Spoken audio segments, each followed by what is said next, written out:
Hello students, welcome to the class. So today we will be doing the section 4.5 on the NCRT chemical bonding and molecular structure chapter, right? So we have already covered the whisper theory. Today we will be starting with the valence bond theory. Now there will be questions again from the whisper theory. So I have put up a question here. So that is totally related to the steric number determination and the structure and geometry of a specific molecule. So that would be a good revision for you for the yesterday class. So this is the disclaimer.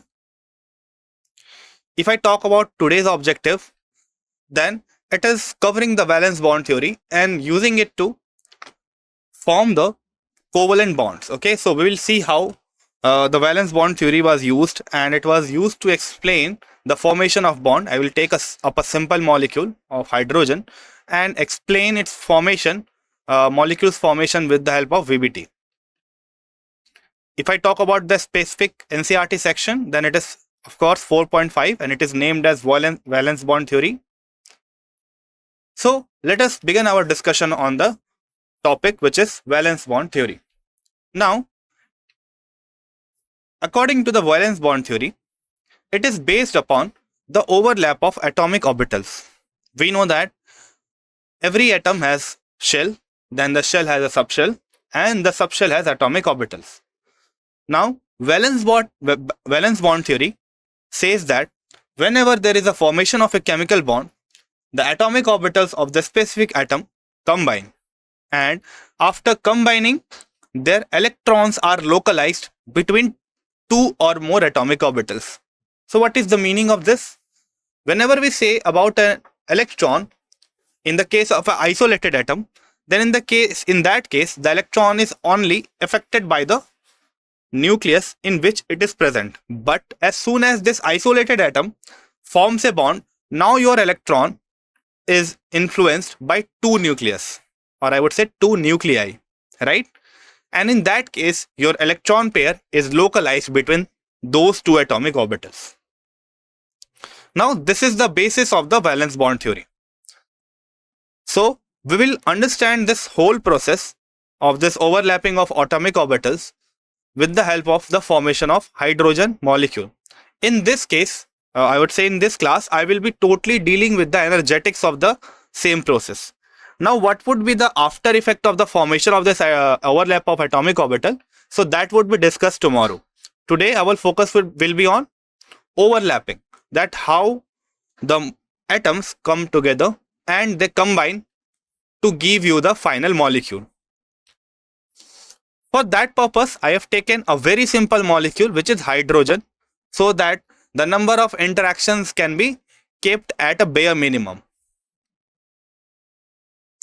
If you consider two hydrogen atoms, so your molecule will contain two hydrogen atoms. We are naming them as A and B. And in the initial phase, we are keeping these two atoms at a very large distance. We know it very well. If it is one hydrogen atom, then it will have one nucleus and also one electron. If they are kept at a large distance, that means they will be not interacting with each other. So, if we name the nucleus of A and B as Na and Nb, I would say specifically capital Na and capital Nb. Similarly, the electron of atom A and B as Ea and Eb, then we can write the pictorial representation of both of these two hydrogen atoms. Now you can see that your two hydrogen atoms are being represented using two spheres. Inside this sphere, we have the nucleus and we have the electron. Now, you can see that there is an attractive force between the nucleus and its corresponding electron. So, due to this large distance between the hydrogen atom A and hydrogen atom B, the nuclei of A is neither interacting with B and nor the electron of A is interacting with the electron of B because of this large distance. We know that if the interaction is possible, then it will be totally dependent upon the distance because it is a Coulombic interaction. And here in this case, this distance is very high as compared to the charges. So only two types of forces are existing in these isolated hydrogen atoms. So you can call them as two isolated hydrogen atoms. And what is that force? That force is between the nucleus of A and the electron of A. Similarly, there is a force between the nucleus of B and the electron of B. Now, this is our initial phase before the formation of the hydrogen molecule. In the next step, we try to bring this two hydrogen atom together. So slowly suppose these two hydrogen atoms are approaching each other. What will happen in this case? In this case, more type of interaction will be developed between these two atoms. What are those interactions? So basically, two types of forces will act now. One is attraction forces, or you can say it's attractive forces, and second is the repulsive forces. What are the types of attractive forces that arises between these two atoms? So it will be between the nucleus of A and the electron of B. Of course, your nucleus of A is applying force on electron of A. Now in this case, it will also apply force on the electron of B due to their closer proximity. Similarly, your nucleus B will apply force on the electron of A. You can think it as of a cross connection between the two. I have shown these two information with the help of a cross arrow, or I would say purple arrow. But apart from this attractive force, we also have some repulsive force that is acting between these two hydrogen atoms. What are those two hydrogen atoms? So those repulsive force can be written as, firstly, the electron of A will have a repulsion with electron of B. Why? Because they both are negatively charged. So as a result of that, they will repel each other. Similarly, there will be a repulsive force between the nucleus of A and nucleus of B. Yes. So the second type of repulsive force will be between the two atoms' nuclei. I guess these two parts are clear to you, and it's very simple to understand that what are the two conditions that I have discussed right now. Now, question comes, will there be a bond formation? If yes, then what would be the say the condition of this attractive and repulsive force? So these two forces are the final players in determining the formation of bond. So we will try to understand that what should be the role of these two forces. Now for the formation of this H2 molecule, the most important condition is that your attractive forces and repulsive forces magnitude should be in this order. So you can write that the magnitude of attractive force should be greater than the magnitude of repulsive force. So this is the most important condition according to the valence bond theory for the formation of your molecule. Now why it is important? We have already discussed about it, that your attractive forces are always leading to the lower energy state.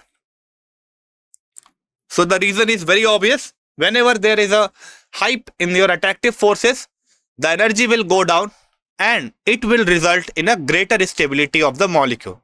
So what can we conclude from here?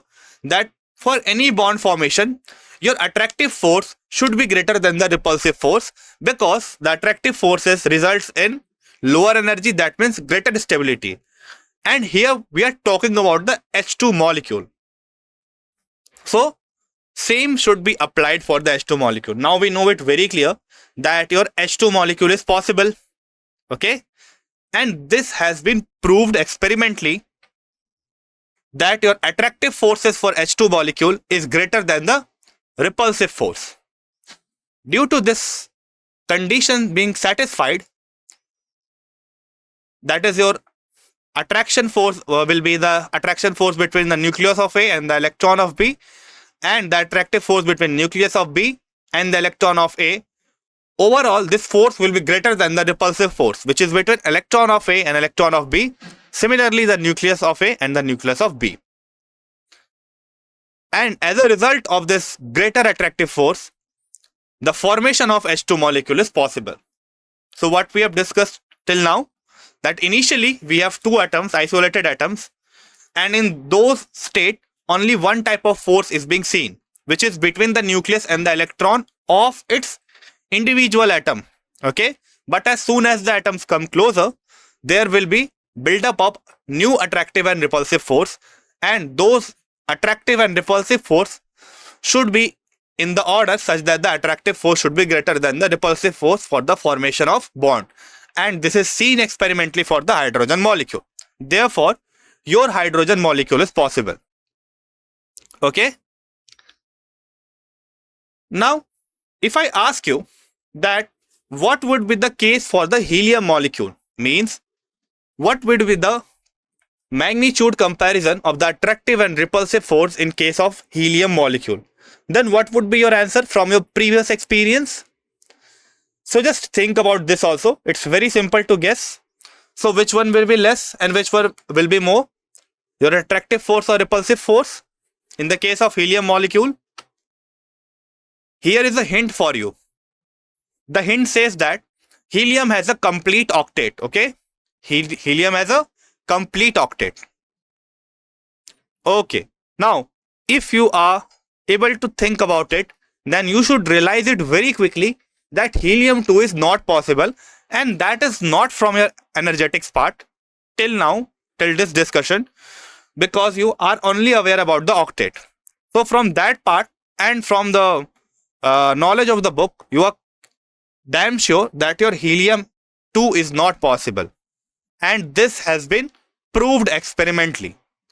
So according to the experiments, your repulsive force is greater than the attractive force in the case of helium-2 plus. And what is the reason? Because your helium has a complete octet.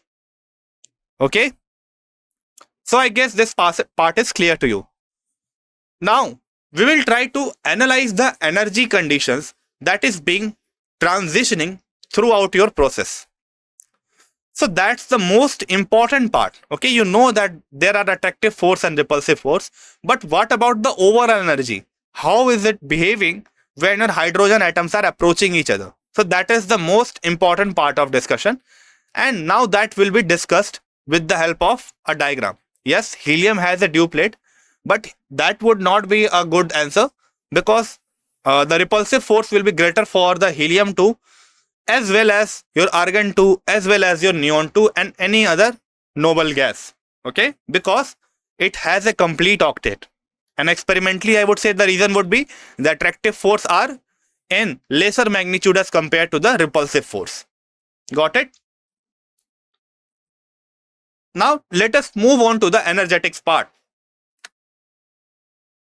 If I talk about the energetic part, then I should be worried about the potential energy. Now students find it difficult to relate this potential energy with your system. So what is potential energy in terms of molecules? That is somewhat difficult to understand. Okay, and I see most of the students struggling in this part. Now to understand this, you can think here that your total energy is simply a sum of two kind of energies, right? So that would be kinetic and potential. Okay, but whenever we are considering two atoms, your focus for stability should be on potential energy always. Now what is the potential energy? That is being allotted to the hydrogen molecule due to its configuration. Okay, think about this in a way. Suppose you are taking a ball up in the air, its potential energy is increasing because you are changing the configuration of its position, and due to the change in its height, it is having a potential amount, it is having some amount of potential energy. Similarly, if you are taking two hydrogen atoms and you are bringing them together, due to these forces, you are developing some amount of potential energy. Okay, so we can say it very clearly that energy changes that comes according to the configuration results in your potential energy increase or decrease.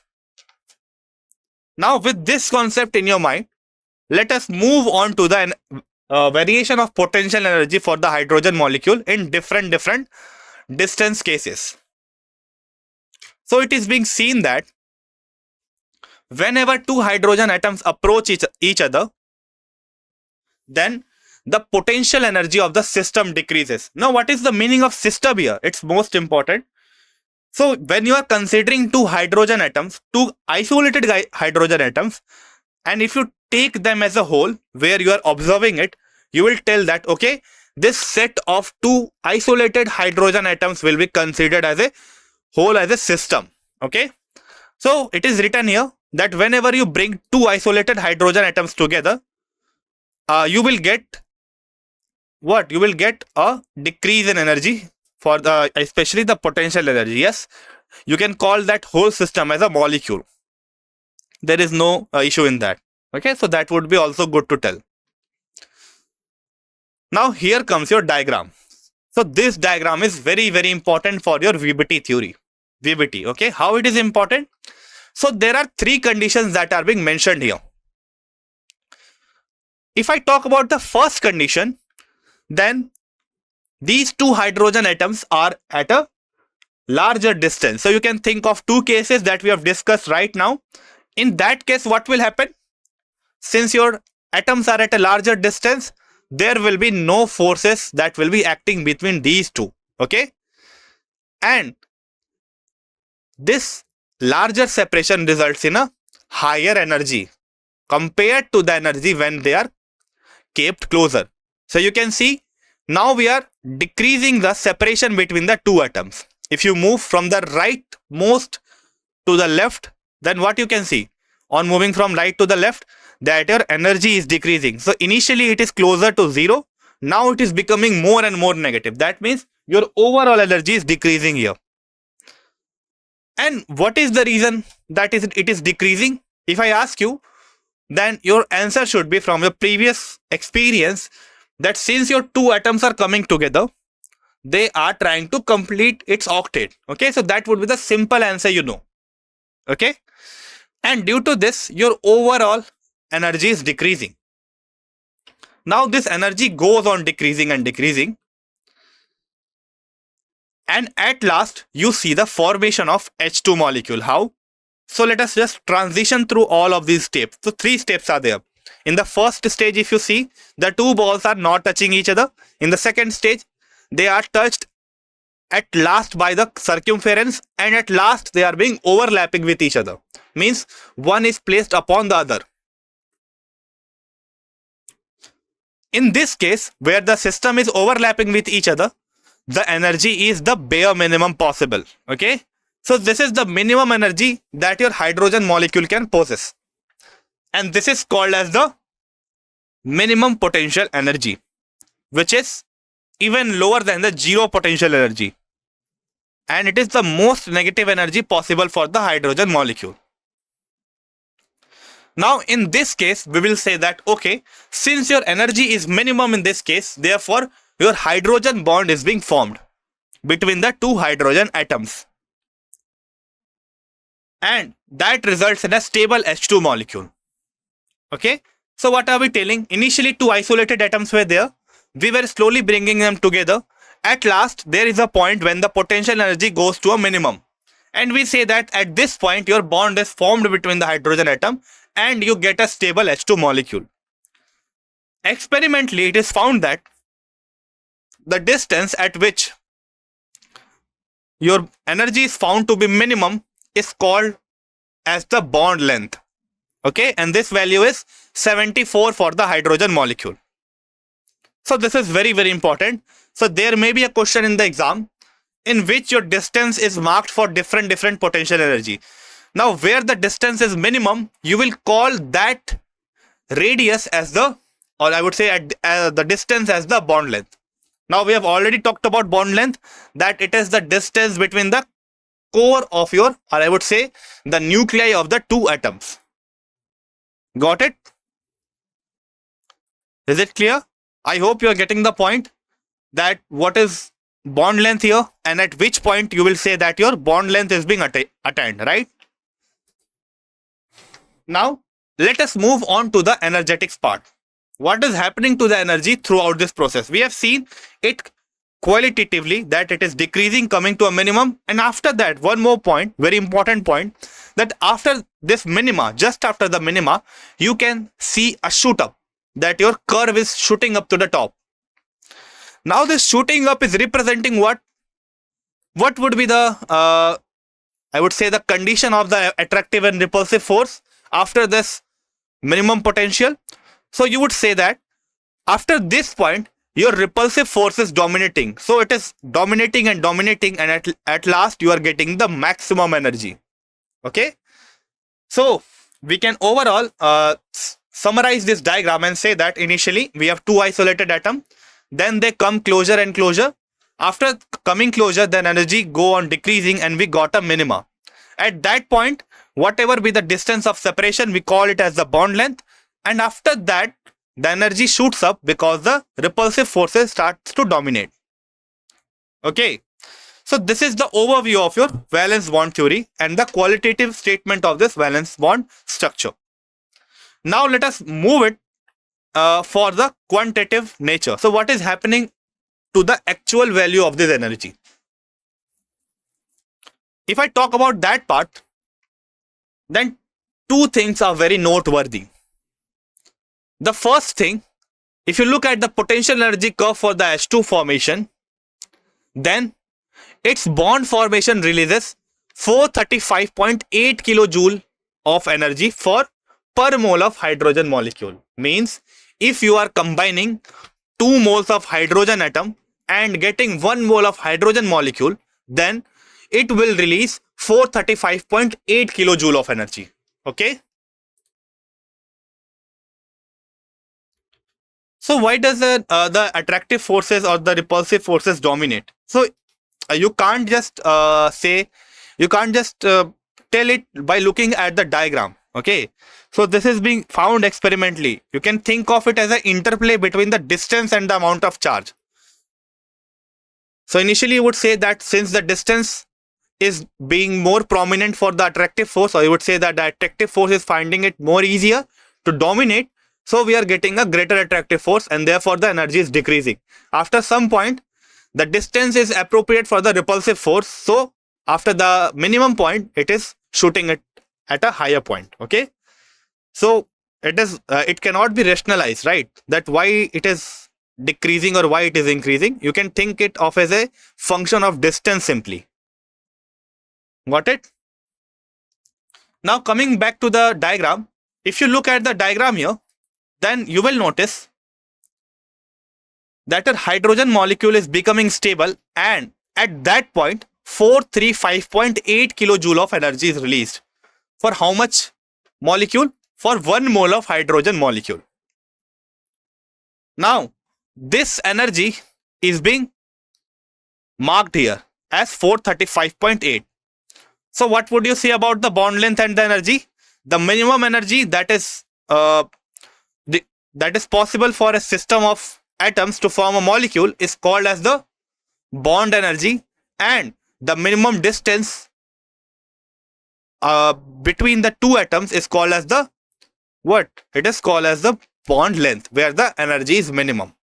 Got it? Now if I ask you, if 435.8 kilojoule of energy is raised for the formation of 1 mole of hydrogen molecule, then what about the dissociation? How much energy would be required in that case? So what would be your answer? It's very simple. Again, I am repeating the question. Think about it.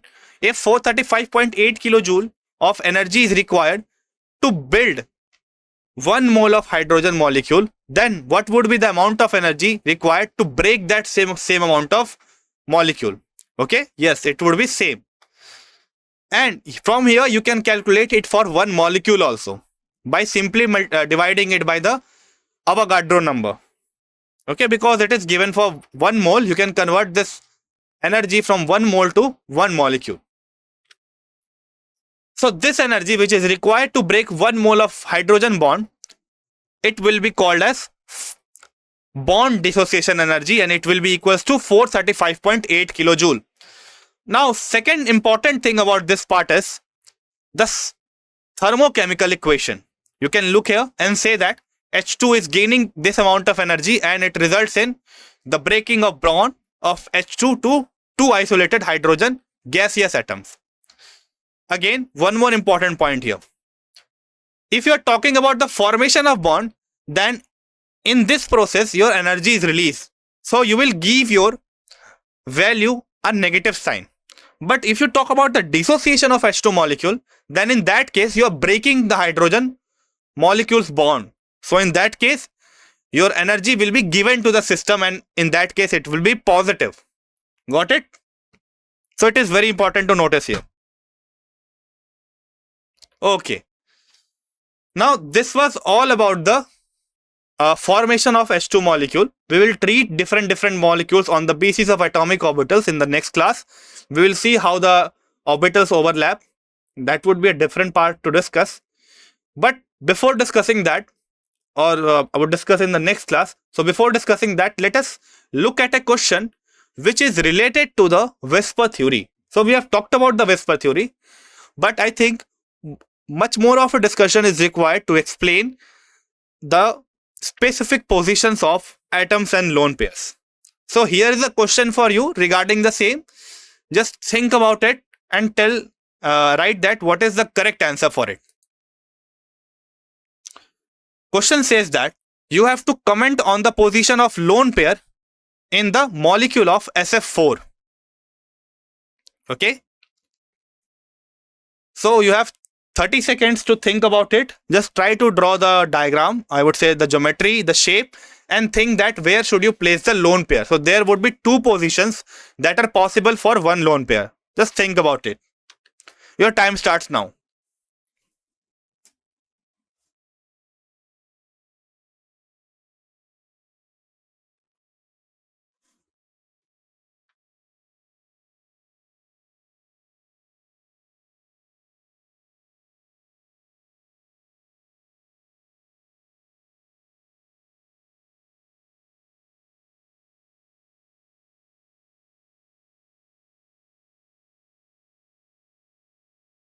Okay, time is up.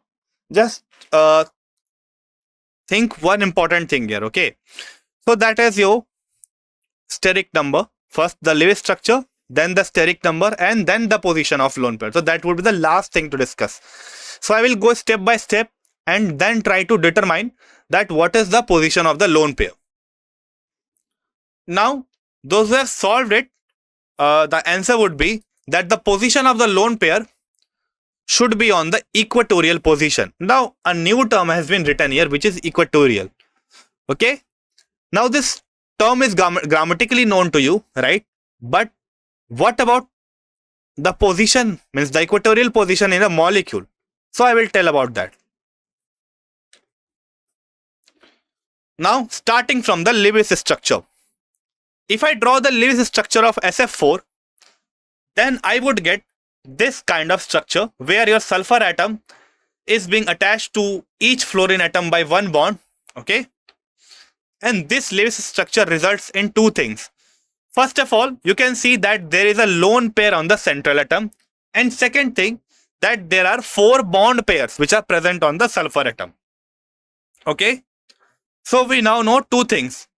First, that your Lewis structure will have 5 bond pair and 1 lone pair, and second thing is that you have to decide your geometry for the lone pair containing central atom. Okay, so this and a different part is there, which is the central atom, where the place where a central atom will have no lone pair. So this is the second case.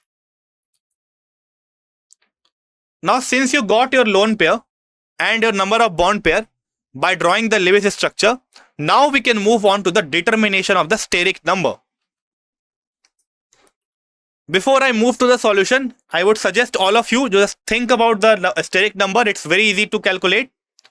We have already talked about this, that how would you calculate the steric number. A simple formula is there to do the same. It is number of valence electron plus the number of monovalent atoms minus the cationic charge plus the anionic charge divided by 2. So this is the overall formula. Okay. So let us determine the steric number. If you use the formula where I have told you that your steric number is equals to half multiplied by the V, which is your valence electron, plus M, which is your monovalent atoms, number of monovalent atoms. Then C, which is your cationic charge, you will minus the cationic charge and you will add the anionic charge. If you put all the values for the given SF4, then I guess it is very easy to calculate the steric number, right? Okay, so let us put all these values here. If I take sulfur atom as the central atom, and of course it will be the sulfur atom because it is less electronegative as compared to the fluorine. So we already talked about it. Always you take that atom as the central atom which is less electronegative. You will not take it only in that case where your hydrogen atom is present, because it can never be the central atom. Okay. Now if your sulfur is a central atom, then what would be the number of valence electron? So sulfur comes from which family? So here's another question from you. According to the classification chapter, what is the family or the group number of the sulfur? Yes, it belongs to chalcogenes and it is having a group number of 16. So due to its positioning in the p block, the total number of valence electron would be 6. So we got the number of valence electron here. Okay. Now next is what? Next is the number of monovalent atoms. So since you got the formula, you can calculate it before me. It's very easy to do so. Meanwhile, I am moving on to the correct answer, right? Okay. Now if you put the number of monovalent atoms, then it will be 4, because fluorine is present as the surrounding atom and it is monovalent because it has 7 valence electron. So it will need only 1 electron to complete its octet. So it is a monovalent one. Third will be charge. So both cationic and anionic charges are 0. Therefore, we can calculate the steric number as 5. So we got the steric number as 5. Now the question is that since your molecule is containing a lone pair, so whether its shape will be the ideal one or not, so that thing I am leaving it to you. So we have already talked about it, that if your molecule is containing a lone pair, then your molecule will not have the obvious shape which is predicted by the steric number. Okay. So what is the ideal shape if you consider 5 as the steric number? What was that ideal shape related to the fifth one? It was trigonal pyramidal. Okay. So I would suggest you to think about this, right? So if you are taking the square pyramidal, then it results in a greater amount of repulsions. Okay. Just draw the structure of square pyramidal. Yes, your square pyramidal is also aligned with the steric number 5, and many molecules are there which have a steric number of 5 and are square pyramidal in shape. But for this class, for 12th class, you don't have to deal with those molecules, and I am pretty sure about it. Okay, so you don't have to worry between the decision of your square pyramidal and the trigonal bipyramidal. Therefore, your theoretical shape for this molecule would be trigonal bipyramidal, but it has a lone pair, therefore your theoretical shape will not be followed. Now the question is that what will be your actual shape then? To answer that question, we have a simple table. We have discussed it earlier. And according to that table, which we will see in the step 3, since your steric number is 5 and sulfur has 1 lone pair, therefore it will be a molecule of type AB4E and its geometry will be trigonal bipyramidal, whereas its shape will be seesaw. Okay, so it will have a seesaw shape and a trigonal bipyramidal geometry. I guess this is clear to you. Okay, but the question is that what would be the position of the lone pair? Okay, so you got your shape and your geometry, no problem in that. You can simply refer to the table and get your shape and geometry. Now, if the students are facing difficulty in determining the shape and geometry, the correct way to solve this problem would be solving as much question as possible. So I am giving you efficient amount of time to solve it. Okay, and this time is ample for you to solve it. Okay, so just try to at least move to the geometry and shape. Leave the position of lone pair. So that's a different story. But at least you should try to reach up to this step. Now I will move on to the positioning of the lone pair. If I talk about the positioning of lone pair, then two arrangements are possible for this predicted geometry. And what are those arrangements? The first arrangement is your lone pair will be at axial position. Now the term comes axial position. Now what is the meaning of this axial position? If you look at this diagram here, then it is forming the both of this diagram are forming the trigonal bipyramidal. But in this diagram, two positions are possible. The first position is along this triangle. Okay, so you have a triangle and you have three fluorines. Okay, and yes, you can say it as axis. Yes, axial. And the second position is the axial one, where your two atoms are present collinearly. So again, I am repeating it. The first position is equatorial position, where the atoms are placed on the corners of triangle. So that is the first position for your trigonal bipyramidal. And the second position is along this line, which is perpendicular to the plane of the triangle. So if you keep the lone pair at the axial position, then it would be less stable as compared to the second case, where you are placing the lone pair in the equatorial position. What is the reason behind it? So the reason is that if you look at this diagram, you can see and tell it very clearly that your lone pair is at 90 degree with three fluorine atoms. Okay, so this is the first fluorine atom, second fluorine atom, and the third fluorine atom. Here you can easily see that your lone pair is making a 90 degree angle with all of these three. As a result of this, what will happen? There will be a greater repulsion. Okay, so three lone pair bond pair repulsion are possible if you keep the electron at the axial position.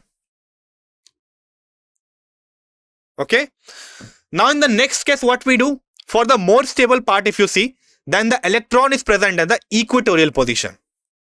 As a result of this, only two fluorine atoms are making an angle of 90 degree, and those two fluorine atoms are the axial one, not the equatorial one in this case.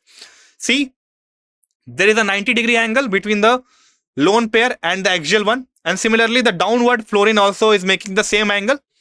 So therefore, two pairs are possible of lone pair and bond pair repulsion if you keep your lone pair at the equatorial position, which is lesser than the number of lone pair bond pair repulsion than the axial position. Therefore, this second structure is more stable. Okay, I hope you got the idea that why your lone pair should be at equatorial position.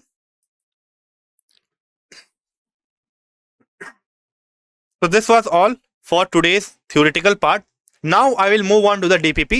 So here is the first question for you. So I am showing you only those questions that you can answer right now, because in this part we have not discussed about the sigma bond and the pi bond formation. Okay. So the first question says that in the formation of a hydrogen molecule, the potential energy is minimum at which stage? So 5 options are given there. When the atoms are far apart, when the net attractive force balances the repulsive force, when the repulsive force dominate, and when nuclei start merging. So what would be the answer?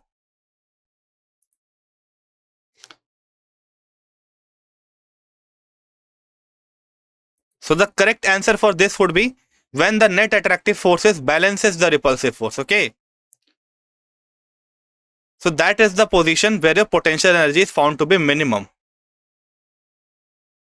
Okay, so here is so that is my bad, I have not told you about this.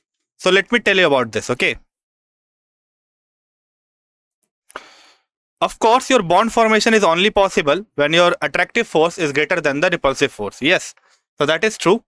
But what about the situation of the repulsive and attractive force when your bond is being formed? So let me draw a diagram for you. If you consider that diagram again, okay, so it was like this. Okay, then it goes like this, and then it was becoming collinear. Now here is your energy, or I would specifically say potential energy, and in this part we have the distance of separation. Okay. So this was your 0 coordinate. So this will be distance of separation.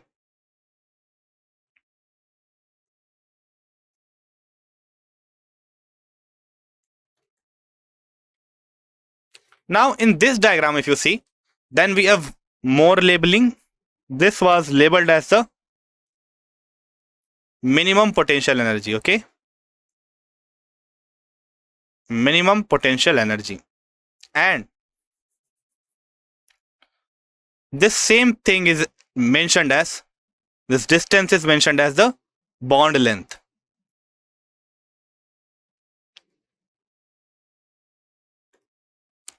Now what is happening to the attractive and repulsive force? When we are moving from right to left, starting from this point, then in this whole process, from here to here, your energy is decreasing. So this place, in this place, your attractive force is greater than the repulsive force. Okay. But as soon as we reach this position, okay, at the bottom, then in this case, your repulsive force is equal to the attractive force. You got it? It's very simple, because after this point, the repulsive force will dominate. That means your repulsive force will be greater in this part. In this whole part, we can say that repulsive force will be greater than the attractive force. Is it clear to you why the answer B is correct? Any doubt in this part? So first, the attractive force is dominating, the energy is decreasing, and at a point where both of these forces are balanced, we call it as the minimum potential energy. And after this, there is a hike in the repulsive forces. So anyone has a doubt in this diagram now? Why the answer is the second one? And this one will not be correct at all, because what was merging? If you look at the diagram, then 3 positions were given. First was this, second was the touch of the curvature, and third was the total overlap. But your nuclei will not overlap at all. It's not possible at all for your nuclei to overlap. It will never happen. Is it clear to all of you? Okay.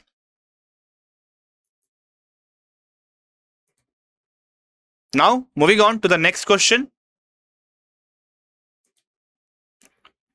Question says that, which of the following molecule has a bond angle closest to the 109.5 degrees? So we know that 109.5 degree is true for tetrahedral. Okay, so this is true for tetrahedral geometry. We have seen this value earlier in the yesterday's class. Now we have to look at the steric number for each of this and tell that what would be the shape of it for the given molecule. If you look at the first one, it has a steric number of what? So I'm leaving this to you. Just give me the steric number for all of this. Just write it in a notebook, then I will move further. Okay. So what would be the steric number for each of this? First, we have the H2O molecule. So it will have a steric number of 4. Okay. Similarly, the NH3 also will have a steric number of 4, and your CH4 will also have a steric number of 4. Whereas your CO2 will not have a steric number of 4, it will be 2. So this is totally out of competition. We don't have to think about it. Now comes the discussion about these 3 remaining species. If I draw the structure of these 3 remaining species, then it would look like this. This is the first one. Okay. This is the second one. And this is the third one. We know it very well that in the case of your H2O, due to repulsion between the lone pair and bond pair, more repulsion between the lone pair and bond pair, this angle will be less than 109.5 degrees. Similarly, although we have only one lone pair, but again, this repulsion is greater than the which repulsion? Bond pair and bond pair repulsion. Therefore, this angle will also be less than the 109.5 degrees. But if you look at the last structure, the central atom has no lone pair.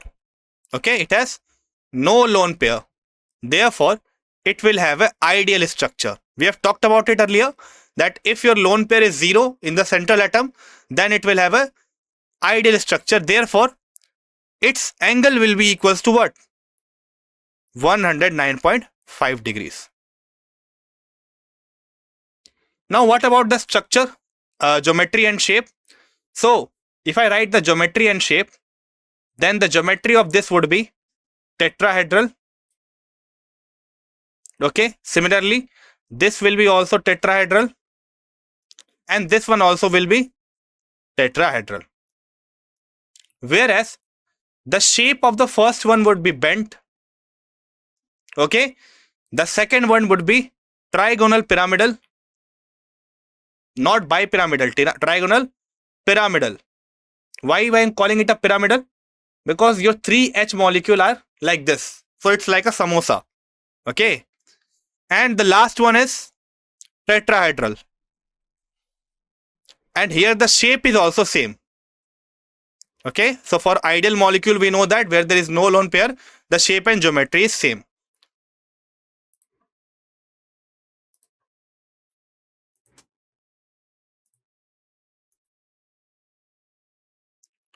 So your time is up basically for this test. Okay. Now let us move to the last question. Why is the bond formation enthalpy of H2 is higher than that of F2? Now this question is directly coming from your chemical bonding chapter. So I am leaving this question on to you. I guess the answer is also written. Just think about it. Thank you for attending the session. I hope you enjoyed the lecture.